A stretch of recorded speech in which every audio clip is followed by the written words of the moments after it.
hello once again for the pleasure thing, and I am Judy Sleed. And I have Fred Thiele here. Most of you here in the Hamptons probably know him. And I'm so happy that you are so uncomplicated. I called you, gave you a date to come, and here you are. Well, thank you. It was a pleasure to meet you at the ceremony when we dedicated this very studio in memory of Bill Fleming, and we met each other that night, and you asked, and we followed up, and I'm glad to be here. Glad to be doing your show, Judy. Thank you for inviting me. I really appreciate it. Okay, so we're equally happy. I had a few politicians, I interviewed a few politicians, and I have to be very honest, it's not my top subject. So maybe I'll be learning some things. Well, and maybe I will too. And you know, again, with your show, I get in the way you approach it, I may get to talk about things that normally in the course of being an elected official, you know, the kind of questions you get asked, it's all about policy and taxes and politics. So it's nice to have the opportunity to talk. Just to chat, exactly. Just like so you. I invited you in my living room. Exactly. Yes. Yeah, So what I usually like to know about a person is where you from? Well, I grew up here. I Really? grew up in Sag Harbor. One part of my family tree has been here since the middle 1800s. The bulk of my family, you know, came over.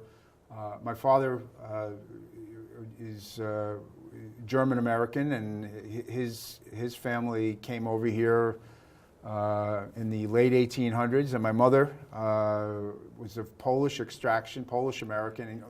So wow. most of them came over and they came through Ellis Island, you know, right into New York, and then came to Long Island.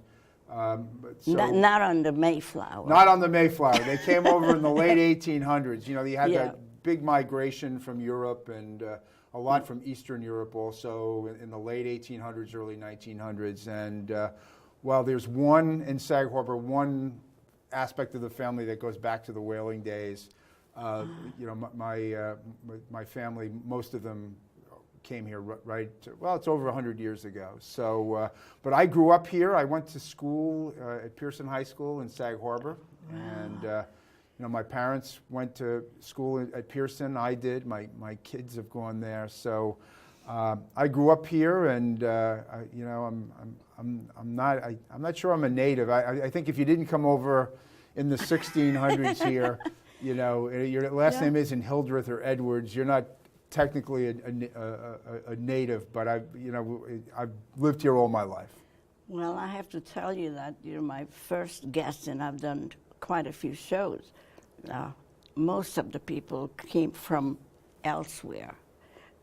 Most of the people like emigrated or immigrated to the Hamptons. And I think that's been the dynamic here, I think, since you know, to a large degree after World War II, and I think that's accelerated. You know, one of the things that I tell people about the Assembly District that I represent, in my district, I start at Montauk, I start at the Lighthouse, I represent all of East Hampton Town, all of Southampton Town, I represent Shelter Island, and then I go into Brookhaven Town to about the William Floyd Parkway. But, you know, and I live in Sag Harbor, so, you know, but east of the Shinnecock Canal, you know, eastern Southampton and East Hampton, you know, 2 out of every 3 homes in my district is a second home. So, you know, that's what's unique about the area that I represent, is that there's a lot of people that have, you know, they started coming here in the summertime, and then they rent, then they buy a house, and then they move here. So, you know, I think that's the nature of our area, and I think it's kept the East End very dynamic. You know, there's new people coming in all the time, and it makes it a challenge, I think, to represent in state government too. But there's not that many of us who grew up and have been here all their lives. No, not many. And is politics, what you say, in your blood? Is it in your family? Not in the family. I was the first person in my family to go to college.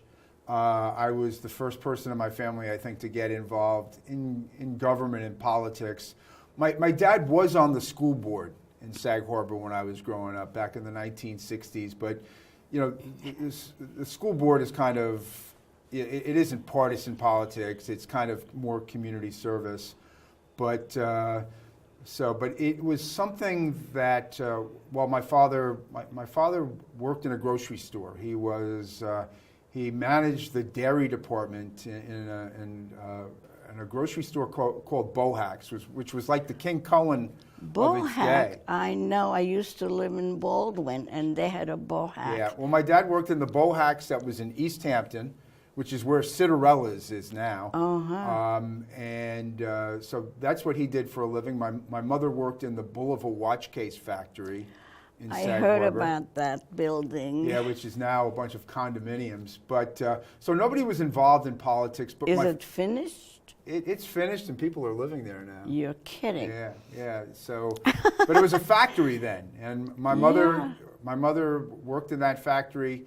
And Bulova made a lot of upscale watches. My mother used to set the diamonds into the watch cases. That's what she did when she was there. So you must have had a lot of watches in the house. Well, we didn't have a lot of watches, but we did have one or two Bulova watches in the house. But, well, I meant Bulova watches. Yeah, of course. One or two. But so nobody was involved in politics, but my father was always interested in it. He would talk about it all the time. He was interested in what was going on in the world and what was going on in the country, and he really kind of, So if you were at the dinner table in my house, I was just going to say that. we would talk about current events a lot.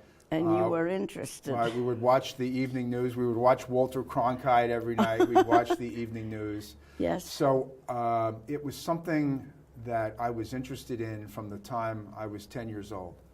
I look at my own children, and I had one child who knew what they wanted to do from the time that they were 10, and then my other two children really found their way and figured out what they wanted to do when they were in college or when they were a little bit older. I was one of those who knew from the time they were in grade school that I was interested in politics, that I really wanted to do something there. And did you feel that you wanted to change the world?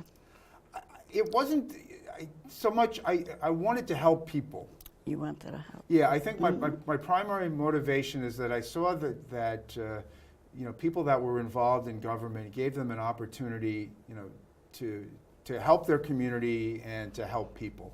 And I think that was, kind of the major motivation for me, is that this is a way that I can do something for my community, the place that I love, Sag Harbor, and a way to help people. And so, I at a young age, I started on a path. I went to college. I went and majored in political science and went to law school because I felt, I never really intended to practice law. I just thought it could help me in what I was interested in, which was government and when you were in politics. School, lower grades, did you run for office? Of course I did. I was.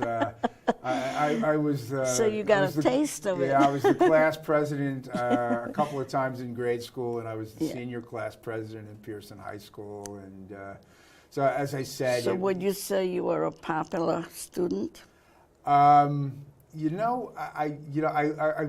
comes to things like that, I would leave that, to others. I would say the same thing, though, that in high school I liked people and I liked to work with people, and at least I guess enough of them liked me enough to vote for me for office. You got voted. And all of that, but it is, to me, the thing about life and what's really motivating is people. It's about, people, yes. I like people. I like working with people, and this job, whether it was starting in high school or ever since, that's what this job lets me do. You know, I get to be involved with people from all aspects of our community, and you know, people look at the Hamptons and they have a certain perception of it, but this is a very, very diverse place. You know, it isn't just the lifestyle of the rich and famous. There's a lot of diversity here. In fact, I think you and I are going to be in the same place next week and at the spring Right. school talking about diversity. It's a much more diverse place than people think it is. And I enjoy that. I enjoy being, you know, working with people and helping people, and that's what this job lets me do. Yeah, that is you know, I like to do that also. So you went to law school, and then from there, what made you start? What was like your first position in an office? Yeah, well, I as I said, I went to law school, and while I was in college and while I was in law school, I had an internship in my, you know, because you know, you study in a classroom, you read books, and you know, I always was interested in politics, but I don't think you really know whether that's something you want to do, you know, for a living, or you know, as part of your life, until you actually do it. And I had an internship, and I was able to work in the state legislature when I was in college, and that turned into a job where I worked my way through law school.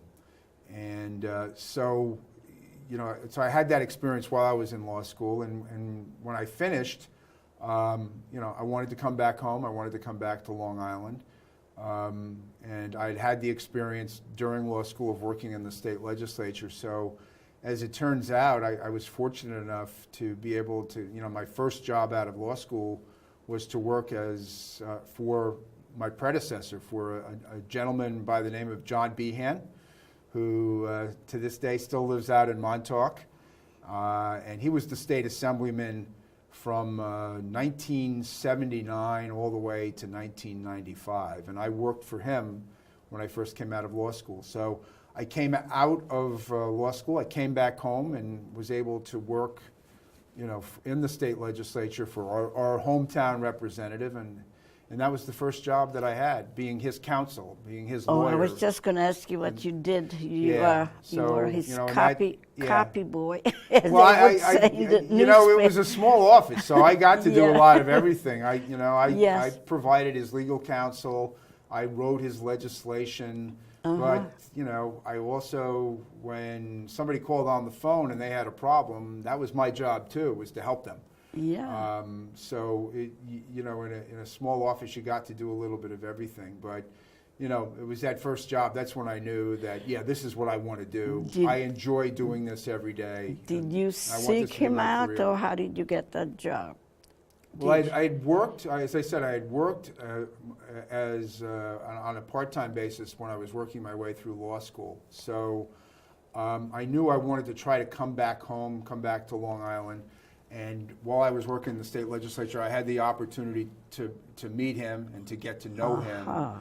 And it just so happened. Sometimes you have to be in the right place at the right time. Exactly. Yes. I was finishing law school, and I was looking for a job, and he was looking for a new staff person. So he needed somebody. I needed a job. Yeah. We knew each other. We met each other. We liked each other. And you know, that was how opportunity knocked for me. Yeah, you didn't get this job through an ad in a paper.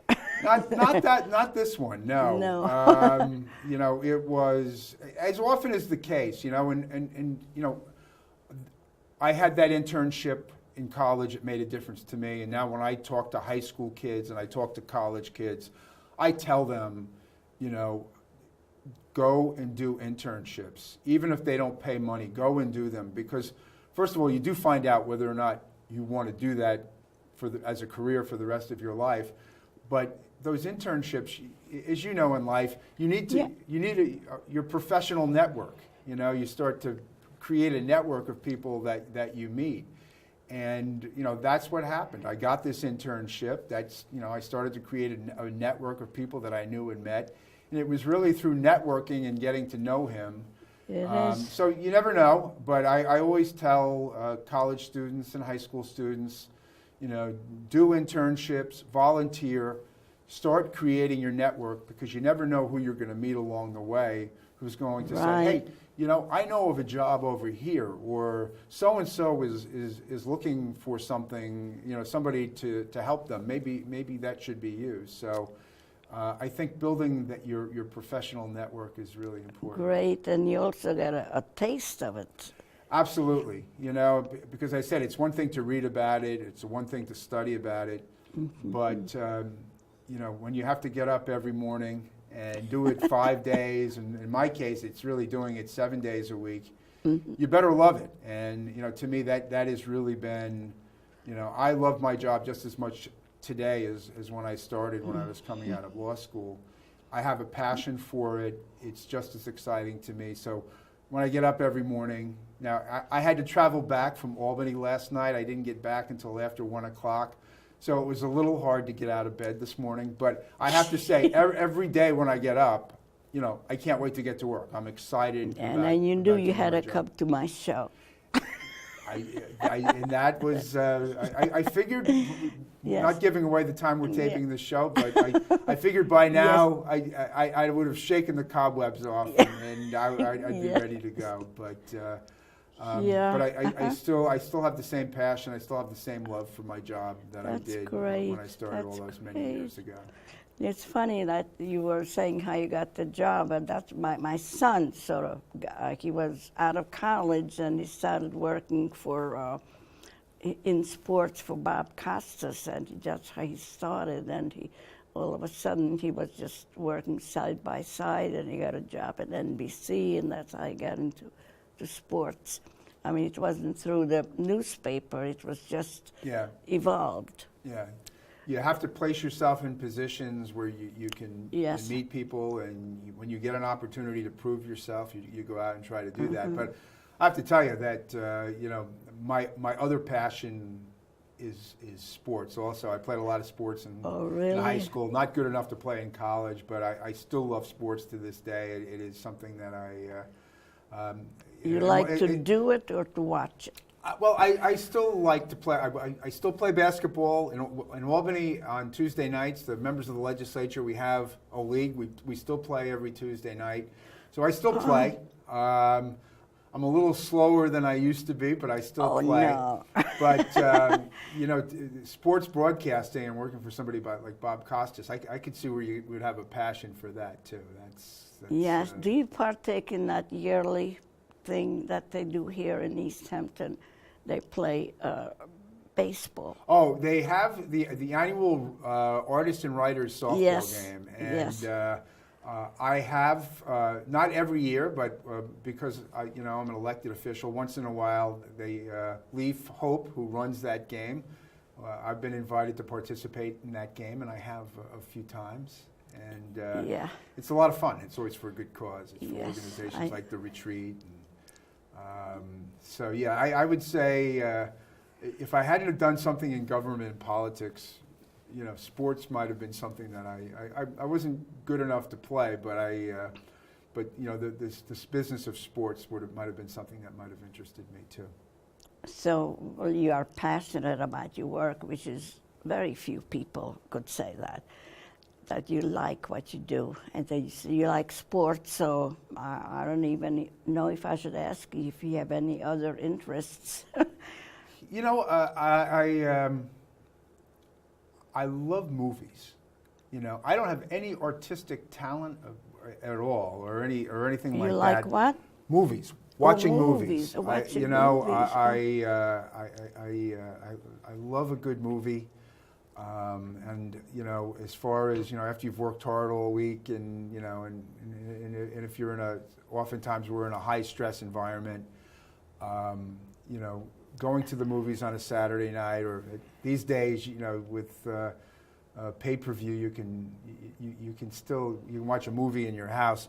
But I still like the experience of going to the movie theater and experiencing and watching a movie with a group of people. And eating popcorn. Yeah, and well, yeah, having the popcorn and in these days, Yeah. being there with my wife, but experiencing that movie with another group of people. So, a good movie on a Saturday night or a Friday night is really something that I like to do. So did you marry your high school sweetheart? I did not. I've been married twice. So I remarried about almost 5 years ago, and Wow. my second wife, who works for the town of East Hampton now. I met her upstate, but she works for she's when we got married, she moved down here, and so I met her through work. So and we're really we're enjoying being together here on Long Island, and which reminds me of another thing, something that I never got to do when I was younger, because I had 3 children. You're working hard. You're providing for your kids, you're helping them go through go through school and all of that. Is I never got to travel a lot when I was younger, and one of the things that I would say, what do I like to do? I'm starting to travel more now, and I hadn't traveled very much at all. Hadn't seen much of the world, but in the last 3 or 4 years, I've had the opportunity to go to Israel and to Ireland, and most recently to Japan. So I'd say, what do I like to do? That's something that I want to do more of also. So anyway, my wife and I, that's something that we're looking forward to doing, is doing some more traveling too. And about getting back to, you said you have 3 children? Yes. And are they interested in following in your footsteps? No, none of them. And I'm very much about this, whether it was them choosing, where to go to college or careers. I believe you present your children with as many opportunities to experience things as possible. Mm-hmm. You try not to direct them in any one direction, but provide them with the opportunities and let them find. I found what I had a passion for. Let them find what they have a passion for. So I'll say this, of my children, they all have an interest in politics and what's going on in the world. They volunteer in politics, but none of them have it as their career. Now, none of them live here. 2 of them live in Brooklyn. 1 of them lives in New Hampshire. They all have great careers going, and 2 of my children are married and they have families. And my daughter just got out of graduate school, and she's working in the city. So they're all doing extremely well. They all have great careers, and they all are interested in politics, but none of them are working in politics. 1 is working in health, 1 is working in business, and the other is an accountant. So they all have great careers. They're all very successful, but they were smarter than me. Smart enough to know that maybe politics or government. For them, it wasn't their passion. They have an interest in it, but it wasn't their passion. Would you say that there is a difference in politics as far as from the very beginning, when our forefathers has written the Declaration of Independence, and since then the country itself grew and the population grew? Would you say that the same values are valid today, or it still stand up? I think they do.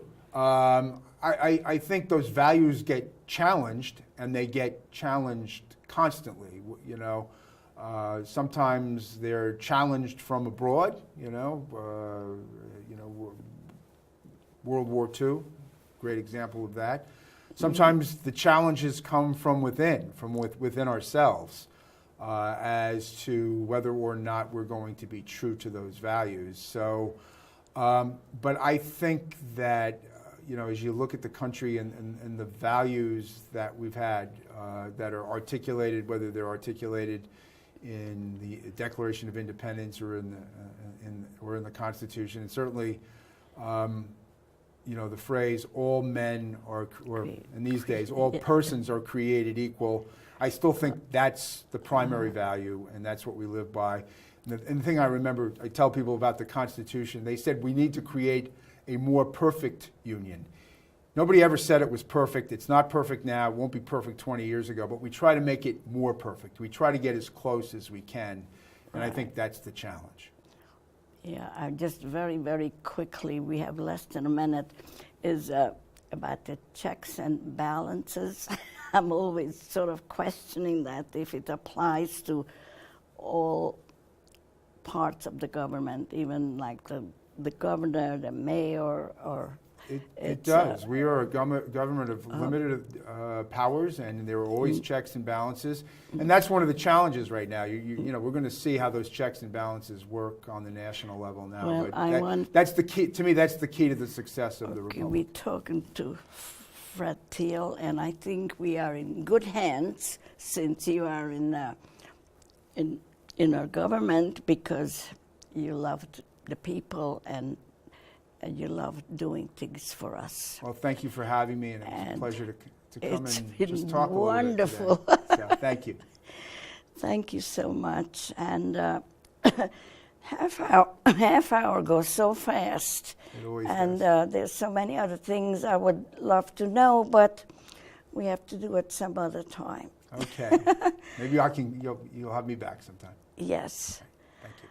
Okay, so again, this is, oh yes, you could watch me on YouTube and here locally on Channel 24 times a week. I don't remember the day, they keep changing it.